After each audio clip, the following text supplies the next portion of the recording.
All right, gang. First of all, thanks for coming to the Excerpt channel and checking out this excerpt, clip, if you will, of an ASP podcast episode from the recent past. So you know it's not a whole episode. Whole episodes are available only on the app in the video form. You can listen anywhere you want, any podcast outlet. Listen to the audio version, not a problem. For the video version, if you want to watch the whole thing, get the app. It is literally free to watch on the app. No payment, no subscription required. Go over there, check it out, and I hope you enjoy the clip. Well, already, gang, welcome back to the Active Self-Protection Podcast. I am once again your host, Mike Williver, and with God's will, I remain your favorite former Fed. With me today, a new friend of mine. His name is Jason. Download the ASP Unlimited app for all the content you love from Active Self-Protection and more with no interference from YouTube. No ads, no age gates, exclusive videos, seminars, classes, and more on iOS, Android, Apple TV, Roku, Amazon Fire, and Android TV. Hit the link in the description or download ASP Unlimited from your app store today. Jason is from the beautiful southwest coast of Oregon. He is a college teacher and coach. Jason, how are you, sir? Doing well, Mike. Thank you for having me. Absolutely. So, I say it pretty much every week, probably to my own detriment and to people's annoyance. But if it weren't for people like Jason and all the other guests, there wouldn't be a podcast. So I appreciate you coming on and sharing your story with our listeners and our viewers. If you're watching this on the app, I especially thank you for getting the app, even though this is free tier. It makes a difference. We've had some minor issues recently with YouTube's advertising policy has changed around guns and ammunition and that sort of thing. So, it's not likely anytime soon, but it is always possible YouTube decides they don't like what we do and they cancel their channel, their corporation, they can do whatever they want. So hopefully that won't happen, but the app is where we will live if that does actually go down. God willing, it does not. So tell us a little bit about yourself, Jason. How long have you been a college professor and coach? Do you mind telling us what you coach? Is that cool? Yeah, I coach track and field. I was a high school track and field athlete and a college athlete, two-time All-American, and been doing that sport since I was competed in it since I was 8. I'm about almost 53 in a few months, and I've been coaching it. This will be my 30th collegiate coaching year coming up this coming school year, which starts in about 2.5 weeks. So very cool. Can I ask what your main event was in track and field when you were? I was a sprinter mostly. Did some high jumping as well. So potentially your primary line of defense, if you get into an offensive encounter, run away. Over stuff, which we encourage. If that's a possibility, we always encourage. I've done it. Occasion. I've done it. So usually people think of college professors and coaches. The first thing that leaps to mind is not sort of self-defense, firearms ownership, that sort of thing. So what is your personal history as it relates to that? Is self-defense something you've always kind of had in the back of your mind, or is it something that happened that you considered more after a certain event, or how would you characterize that? No, that's a great question. I think, when I reached out to you a couple weeks ago, 2-3 weeks ago, I kind of had a feeling we'd talk about this. I'm a teacher. I work on a college campus. I coached one season of high school at my high school after I graduated college, but it was 2.5 months of my life when I was 22.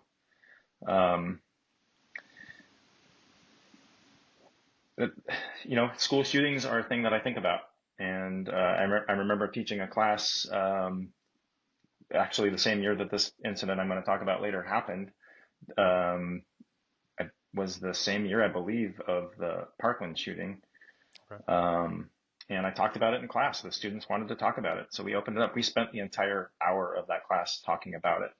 And I mentioned to them that I have, I think I had a Glock 19 that I still own now at the time. I had a concealed carry permit in the state of Washington, and I'm not allowed to carry it in the classroom. But I told them that I had that, and I wanted them to know that this is something that I think about. Oddly enough, I have 2 really close friends of mine. Both were college roommates of mine when I went to high school with. Was a state trooper. The other, they're both retired now. And the other was a local patrol officer. That patrol officer's son was going to college at a school shooting some years ago now, and he was the first officer to arrive on the scene that day when he knew his son was on that campus. And his son was not involved in the shooting, but he was the first guy there. Well, all jokes aside, if you want to hit him up, see if he wants to come on the show, I would love to talk to him about that. That's something. I So, as a former law enforcement officer, I'm sure this is true of other professions, ER doctors and nurses, and military folks and fire rescue folks.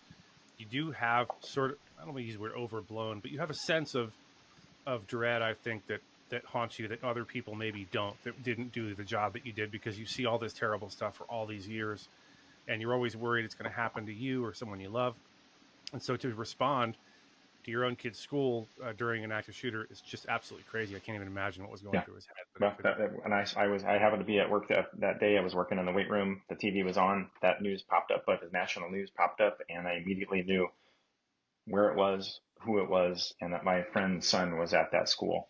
Oh, that's crazy. And that he was. I didn't know if he was on duty. He was, but I didn't know that until later when I talked to him later that day. But yeah, I think to better answer your question, I graduated college at 22, and these two guys they had taken criminal justice courses. They were on that course.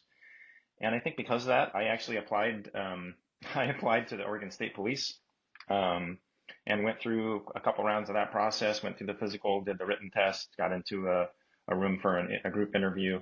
I was 22 years old. I had no background in this at all. And that kind of failed out at that point. But and I did a couple of other interviews and applications after that, but didn't pursue that after that. Yeah, I mean, it's not for everybody. Yeah, absolutely. Back when, because I'm the same age as you, I'm probably maybe 6 months older than you. I'm 53. I turned 53 in June.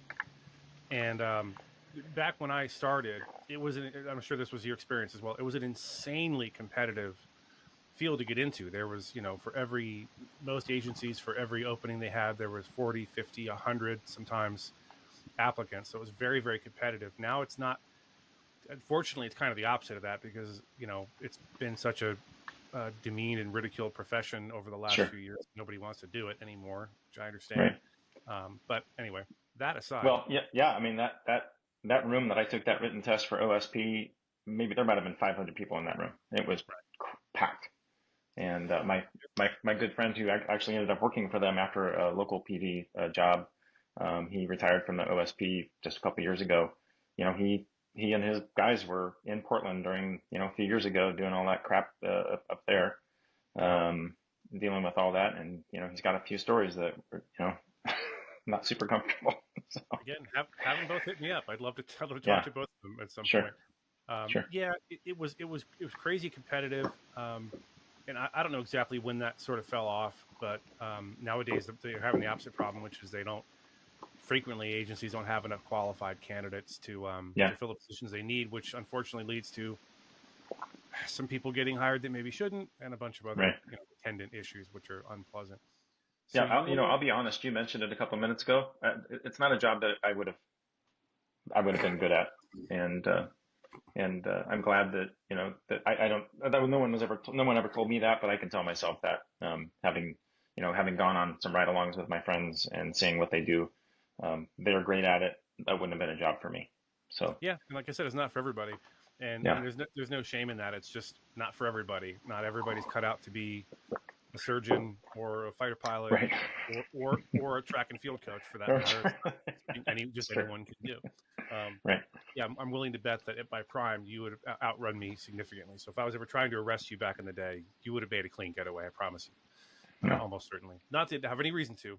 No, of course not. Of course not.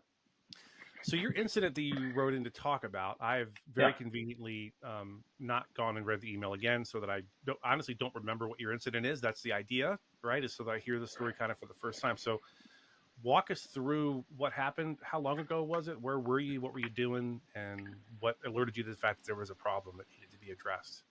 Yeah, I did say in my email, I didn't say much in my email, and I didn't know what to say. I having heard, I think I told you before, almost all, I think I've listened to maybe every single one of these podcasts except maybe 3 or 4 from the early years.